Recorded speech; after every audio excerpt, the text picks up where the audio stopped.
Is it possible to really learn this instrument using just one song? Well, I think my friend cracked the code. My friend Kate Jones just came out with her first book and it is absolutely amazing. She took one song, Scotland's Burning, and put it through 84 different variations. And by the time you get into this, you realize you're really learning everything about the bass, double stops and harmonics, and even using the extension if you have one. This book is available in our sheet music store, link in the description below. And in this video, we're going to go through this book, take a look at what's inside, talk to Kate about it, and show you how you can use this to level up your playing big time.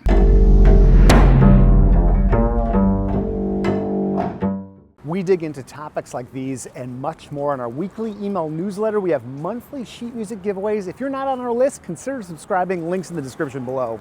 I've been proud to call Kate Jones a friend for the better part of a decade at this point. I have been continually amazed at her teaching ability, and so I was pleasantly surprised to find out that she was writing a book. It was great to sit down and chat with her and get into the inspiration for the book and what it covers. I didn't realize it was going to be a book when we were talking about it back at Cielitos Camp in LA. I was teaching a group class in my school district and we were playing Scotland's Burning, and one of the children said, "Dr. Jones, how many levels of Scotland's Burning are there?" And one of my students who studies privately with me went, "Oh no, don't ask her that."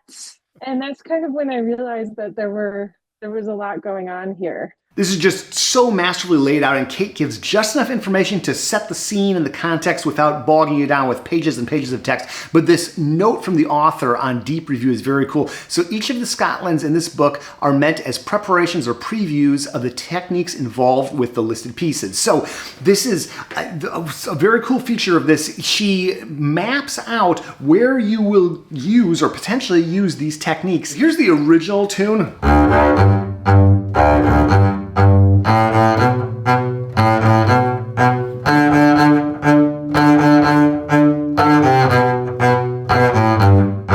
And this was used by the wonderful bass pedagogue George Vance. You may have encountered his progressive repertoire books in the past. I actually did a video series years ago where I just go through and play every single one of those. So this is a little bit more what is in the Vance books, this simplified version.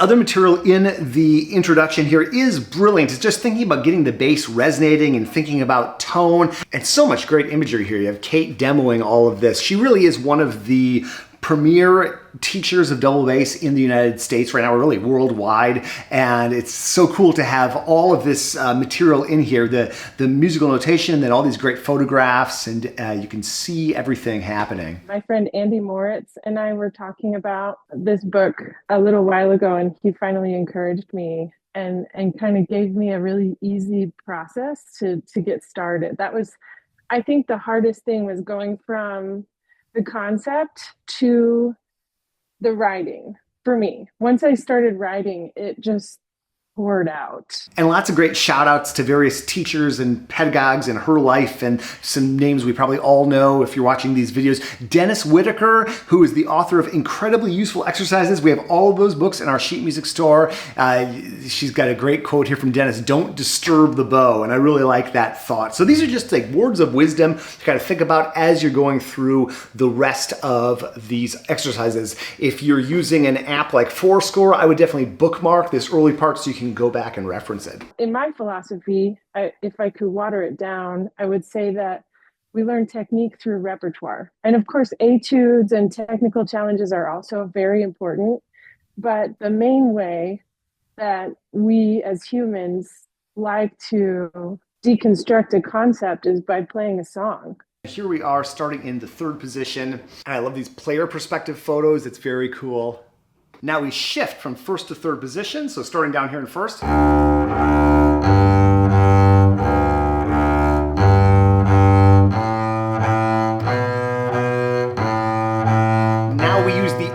string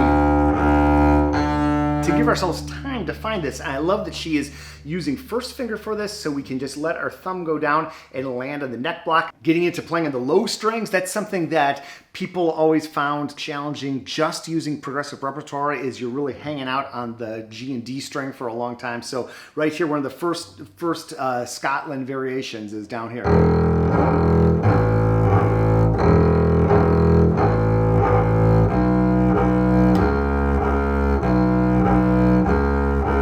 Now Kate introduces C natural just to get people ready for that. And as I'm going through this, I see so many parallels to the wonderful book Scale Skills by Andy Moritz, which is also in our sheet music store, one of our most popular titles. You may very well have it. So I see this as very much a companion piece. Kate and Andy are longtime friends and colleagues, and Andy definitely motivated Kate to write this book. So this is just so cleverly and lovingly complements, in my opinion, Scale Skills. Scale Skills, if you're not familiar, check out the video and the book. It's awesome. But Andy Moritz took this and just took major scales and built them up step by step. And by the time you get done with them, you're pretty much doing everything you need to do on the bass. Kate took this one song and in a different way, but similar way, teaches you all these different concepts and extended techniques, even as you see as we get into this, just using one song. Just amazing. So getting into the minor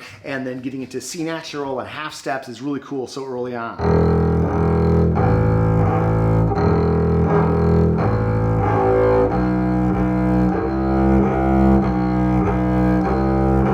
And if you happen to have an extension, which I do, you can do this next Scotland with the extension. So we're going to go.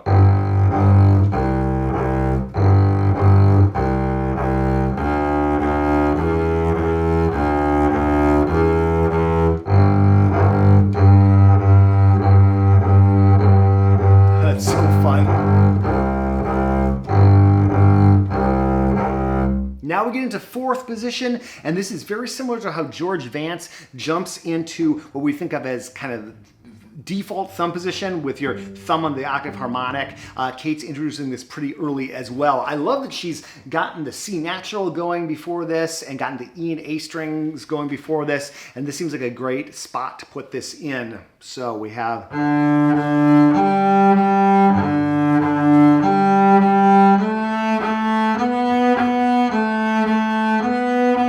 love this tune for teaching kind of introductory thumb position. Since my students that we're talking about, the ones that are working on this in their individual study and in group class, are younger, I say one a day. So they'll get through the 556 exercises in about 2 years. Maybe that's a way to approach this book as well, is, like one a day or spend a week on one at a time. Third position with pivots to the octave harmonic. I didn't realize this until I started chatting with Kate about this book. Between Kate's book and the wonderful Stroken by Hal Robinson, I have done a deep dive on that, which I will link up to. But like Stroken, these are not necessarily in ascending order of difficulty. They kind of come and go. And I like how it's kind of do this, and then Kate will give you one to kind of stretch it a little further, right? So like this is a good example. Now if we want, we can try this harmonic and adding that in. So we start in third position. So a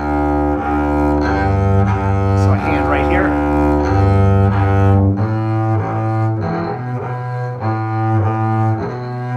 Now, minor modes and half position. So another thing that is a little bit of a struggle if you exclusively use progressive repertoire to learn bass is you don't get into half position for like a while. So Kate's giving you this a lot earlier, but she's setting it up by doing this G minor up here in third position.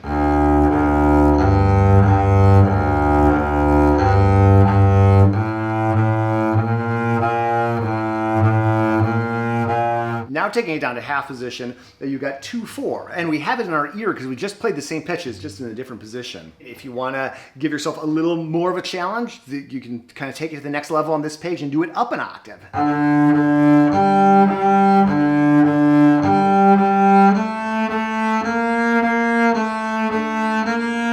Just like like your daily crossword puzzle, but for bass. We're developing a more vocal, lyrical one-string technique. Ooh, mixed notes, closed notes, and harmonics.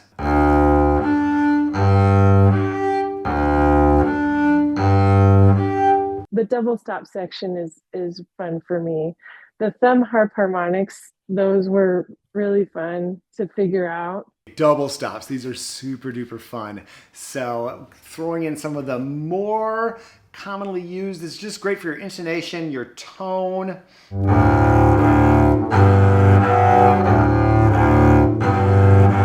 Open string unison double stops. All right, the challenge level is increasing. Wow, doing octaves. Okay, so this jumps up in challenge level for sure. Unison double octave stops in 4th position.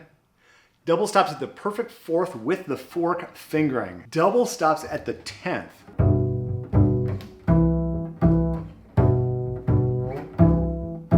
Thumb harp harmonics. I mean, come on, getting into this, that's so cool.